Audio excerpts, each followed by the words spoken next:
Good evening, visitors. Welcome to the Australian War Memorial's last post ceremony. My name is Holly Pritchard, and joining us today from the Australian Army is Lieutenant Colonel Sean Fleming, who is undertaking today's reading as one of his final duties in uniform following 20 years of dedicated service in the Australian Army and a prior 23 years of service in the British Army. We thank you for your service. As part of the memorial's commemorations to mark the 80th anniversary of the end of the Second World War, tonight we will share the story of the Siege of Tobruk, which began on this day 84 years ago. At the beginning of 1941, Italian forces were in full retreat across North Africa. The situation soon changed in February when the German Afrika Corps under Lieutenant General Erwin Rommel arrived. Towards the end of March, the revitalised Axis force counterattacked, throwing back the Allies in disarray. To obstruct Rommel's advance into Egypt, the port town of Tobruk had to be held at all costs. The Australian 9th Division formed the core of Tobruk's defence. Commanded by Major General Leslie Morshead, the 9th Division, supported by the 7th Division 18th Brigade and an assortment of British and Indian troops, endured much hardship, becoming known as the Rats of Tobruk for their tenacity and determination. Those who held Tobruk in 1941 remembered the Easter Battle, the Salient, Hill 209, and the red and the blue lines.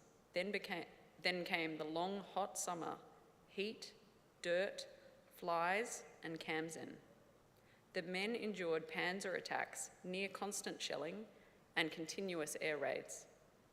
Their world became one of mines, barbed wire, and concrete perimeter posts, night raids, and constant patrolling. In August and September, relief came for the weary diggers, who were replaced by British, Polish, and Czech troops. Still, some Australians remained within the perimeter as the siege continued. In early December, Rommel was forced to quit Tobruk and retreat westwards. Tobruk remained a thorn in Rommel's side and prevented his advance into Egypt that year. The Australians who had formed the core of Tobruk's defence suffered the heaviest losses. From April to the end of October, casualties totalled 3,349, including 749 dead. Today, we pay our respects to the men and women commemorated here on the Roll of Honour and to the survivors who returned home. This evening, we are honoured to acknowledge Vice Admiral Dr. Thomas Daum, Chief of the Cyber and Information Domain Service, Germany, accompanied by Air Vice Marshal Benjamin Sleeman, Deputy Chief of Joint Capabilities.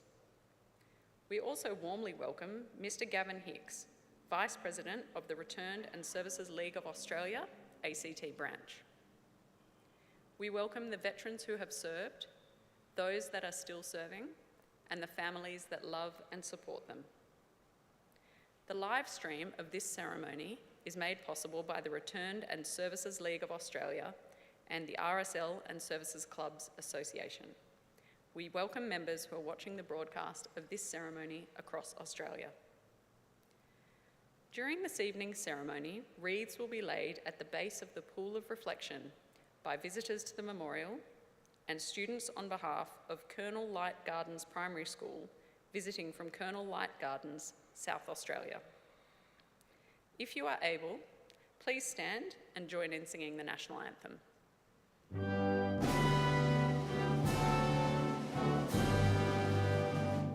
All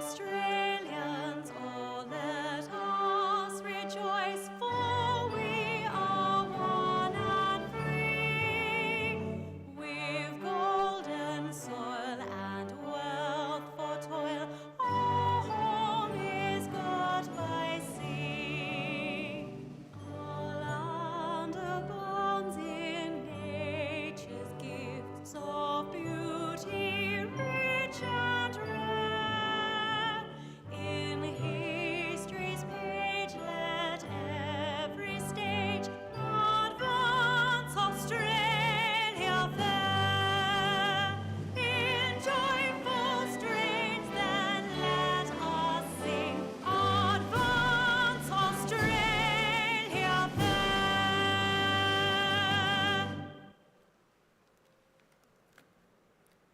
The Australian War Memorial was the vision of Charles Bean, Australia's First World War official historian. Bean landed with the Australian troops on Gallipoli and stayed with them at the front through to the end of the war. The idea of this national memorial and museum came to him at Pozières, France, in the depths of the bloody fighting of 1916. Bean's idea was that this would be a place where families and friends could mourn loved ones buried in faraway places. It would also be a place that could help all Australians understand what these men and women had endured and what they had done for us. Bean's vision, to which we remain true, is best expressed as inscribed in the entrance to the memorial's galleries. Here is their spirit, in the heart of the land they loved, and here we guard the record which they themselves made. Tonight, we will read the story behind just one of those on the Roll of Honour, which lists the names of more than 103,000 men and women who have given their lives for us in war and on operations for more than a century. But first, we present a lament, Flowers of the Forest. Wreaths and floral tributes will now be laid at the base of the pool of reflection.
Today, we remember and pay tribute to Private Ronald Noel Bourne.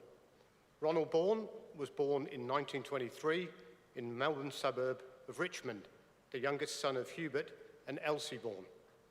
He grew up alongside his siblings, Laurie, Keith, Arthur and Betty, and went on to work as a farmhand on the family property, Glenrowan, on Raglan Road in the Western Sydney suburb of Auburn. Ronald Bourne enlisted in the 2nd Australian Imperial Force on the 26th of April 1940, giving his date of birth as the 3rd of March 1919, and claiming to be 21. He was, however, 17 years old. After initial training at camp in Greta, New South Wales, Private Bourne joined the newly raised 2nd 1st Pioneer Battalion. Pioneer battalions were light military combat engineers, organised like infantry. They were used to develop and enhance protection and mobility for supported troops, and to deny this to the enemy. They also constructed defensive positions, command posts and dugouts, prepared defences, and on occasion breached those of the enemy. with broad skills and capability that included building, construction, as well as road and track preparation and maintenance. They also fought as infantry. Two of the new battalion sergeants had served in the 1st Pioneer Battalion during the First World War. At the end of September, Bourne and his new comrades sailed from Sydney as part of a convoy taking the 1st Australian Corps support units to the Middle East. They reached Suez in early November and travelled by train to northern Palestine, camping at Julis. In January 1941, the battalion moved to Tobruk, where it came under the command of the 6th Division. The battalion immediately helped restore the port, repair roads, and reclaim engineering material. Following the Allied advance at the start of February, the 2nd First moved forward to maintain the road between Tobruk and Derna. In March, the 6th Division was relieved by the newly formed 9th Division, as the 6th Division was needed in Greece. The Axis were also reorganising their forces. The Germans had landed in Tripoli, bolstering the Italian force, and were advancing east. British troops were forced to evacuate to Benghazi and to fall back to Tobruk, a move nicknamed the Benghazi Handicap. Most of the men of the 2nd First Pioneers were already stationed between Derna and Tobruk, but a lieutenant from the battalion seized the chance to destroy the Derna Pass after the last Allied unit passed through on the 7th of April. All pioneers were in Tobruk the next day. For the next 5 months, Bourne and the 2nd First Pioneer Battalion helped to defend the fortress by manning posts and fighting as infantry. In May, they were involved in a bit of fighting in the salient. Bourne escaped this incident without injury, but in June was evacuated to hospital suffering from enteritis, an inflammation of the small intestine, probably caused by infection. By July, however, he had returned to duty.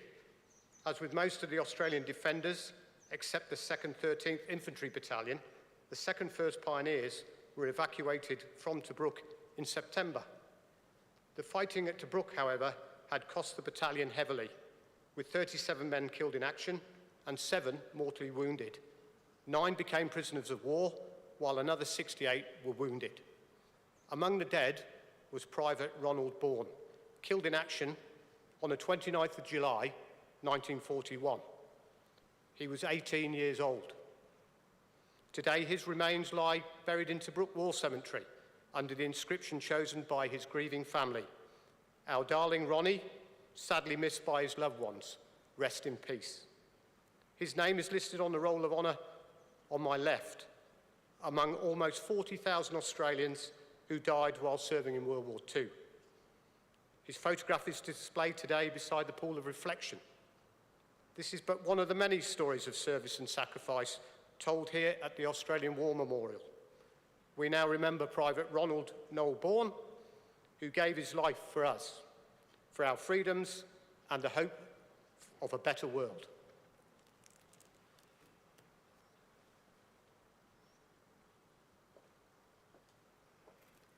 Please stand for the reading of the Ode and the sounding of the last post.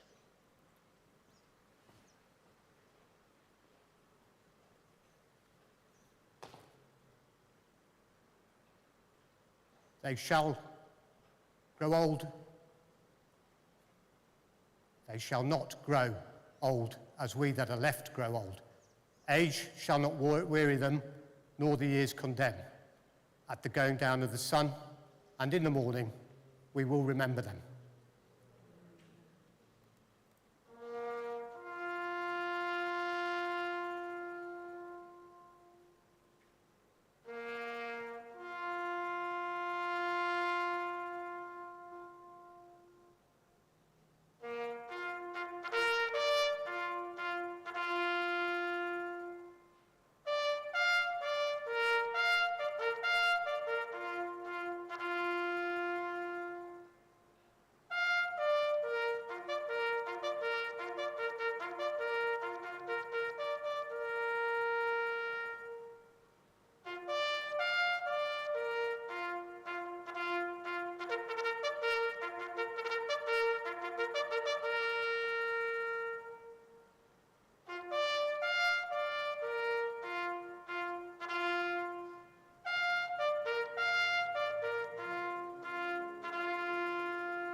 lest we forget.